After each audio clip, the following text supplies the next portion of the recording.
E aí, gente, vamos lá? Primeiro vídeo da nossa série Direito do Consumidor para o Consumidor.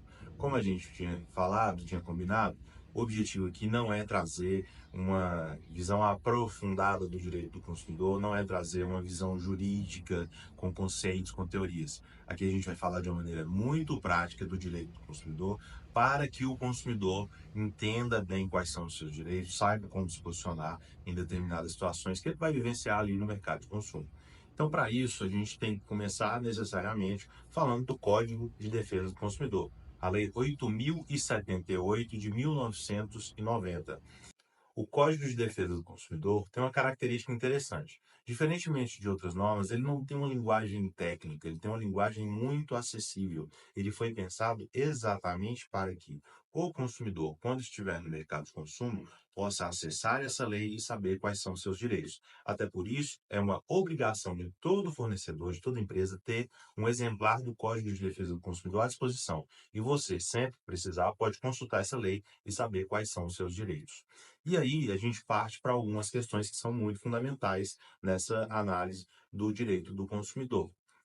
Primeiro, a gente precisa entender se você está inserido em uma relação de consumo ou não. O que isso quer dizer? Isso quer dizer que alguns contratos de direito privado são de natureza civil, empresarial, eles não são contratos de consumo. E alguns outros contratos são contratos de consumo. Como é que eu vou saber isso? Você vai saber isso lendo os artigos 2º e 3º do Código de Defesa do Consumidor, em que estão inseridos os conceitos legais do que é consumidor e do que é fornecedor. Consumidor, o que é? Toda pessoa física ou jurídica que adquire produtos ou contrata serviços como destinatário final. Vamos dar um exemplo para a gente entender melhor essa diferenciação? Uma situação em que o mesmo produto é adquirido em circunstâncias diferentes, em uma situação ele é um contrato de consumo, em outra não. Exemplo, o dono de uma padaria vai a uma rede de atacarejo e adquire lá um pacote de trigo para fazer um bolo em sua casa. Esse é um contrato de consumo. Ele é o destinatário final daquele produto. Mas vamos imaginar que esse mesmo dono da padaria, representando a padaria como representante desse negócio do qual ele é dirigente, vai àquela mesma rede de atacarejo e adquire uma grande quantidade de trigo para fomento da sua atividade, como insumo da sua atividade de padeiro, de vendedor de pão. Esse não é um contrato de consumo. Ele está comprando algo não como destinatário final. O destinatário final daquele trigo vai ser o cliente da padaria. Então, esse contrato tem um regulamento diferente, um regramento diferente daquele contrato em que ele comprou como destinatário final para fazer algo na sua casa. Então, a definição, se você está dentro de uma relação de consumo ou não, passa necessariamente pelos conceitos de consumidor e fornecedor que estão dentro do artigo 2º e dentro do artigo 3º do Código de Defesa do Consumidor. Então, ok, sabemos que o consumidor é aquela pessoa física ou jurídica que adquire ou utiliza um produto ou serviço como destinatário final, artigo 2º do Código. E o fornecedor? Como é que eu vou saber quem é o fornecedor? Aquele que a gente normalmente fala, a empresa, quem é a loja, quem é o lojista, quem é o fornecedor, que é esse termo que a lei utiliza para se referir a essa pessoa.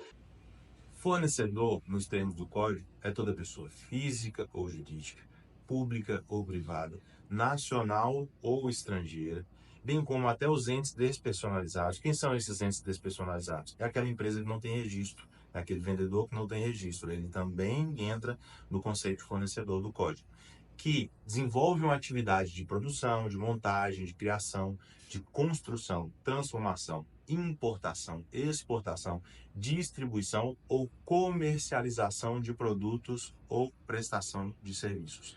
Então, todos que estão dentro do que a gente chama de cadeia de consumo são enquadrados pelo Código como fornecedor e poderão ser devidamente responsabilizados nos termos da Lei de Defesa do Consumidor, da Lei Maior de Defesa do Consumidor, que é o Código de Defesa do Consumidor, mas também de toda a legislação ali que existe na defesa do consumidor, no âmbito nacional, no âmbito estadual e no âmbito municipal.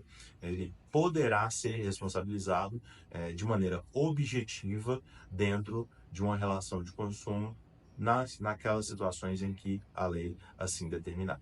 Então, ok, Alexandre, entendi que para que seja aplicado o Código de Defesa do Consumidor é preciso que haja uma relação de consumo, é preciso que o consumidor esteja enquadrado ali no conceito do artigo 2º, o fornecedor no conceito do artigo 3º. E na prática, como é que isso funciona?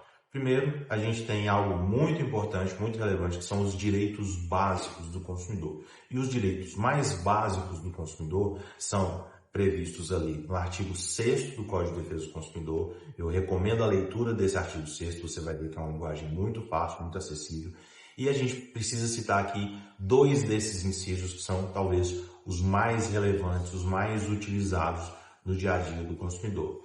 O primeiro é o direito previsto no artigo 6º, inciso 1 do Código de Defesa do Consumidor, da proteção à vida, à saúde e à segurança do consumidor. Então, a empresa, quando coloca um produto no mercado, quando coloca um serviço no mercado, ela necessariamente precisa garantir que aquele produto não coloque em risco a vida, a saúde e a segurança do consumidor. Isso é um direito básico. Qualquer produto que seja colocado no mercado, qualquer serviço que seja oferecido, que coloque em risco essas prerrogativas mais básicas que qualquer pessoa tem, ele está em desacordo com as normas e isso pode levar a uma retirada desse produto e desse serviço do mercado e a devida punição daquele empresário.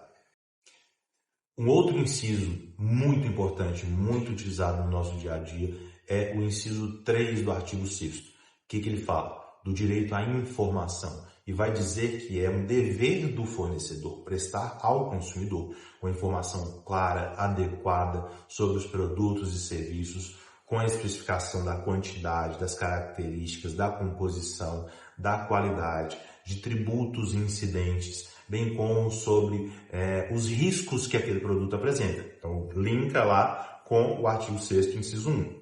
Se o fornecedor coloca um produto no mercado que implica em algum risco ao consumidor, o consumidor tem o direito básico de ser informado disso.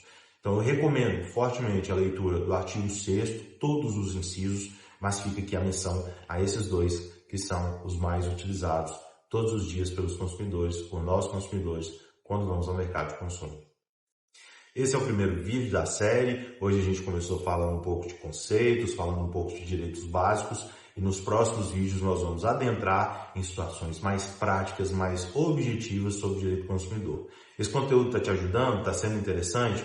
Então curte o vídeo, salva para ver novamente depois e tirar ali alguma dúvida que eventualmente tiver ficado. Compartilha com seus amigos para que eles também tenham acesso a esse conteúdo e fica de olho aí porque na sequência vem mais vídeos da série Direito do Consumidor para o Consumidor.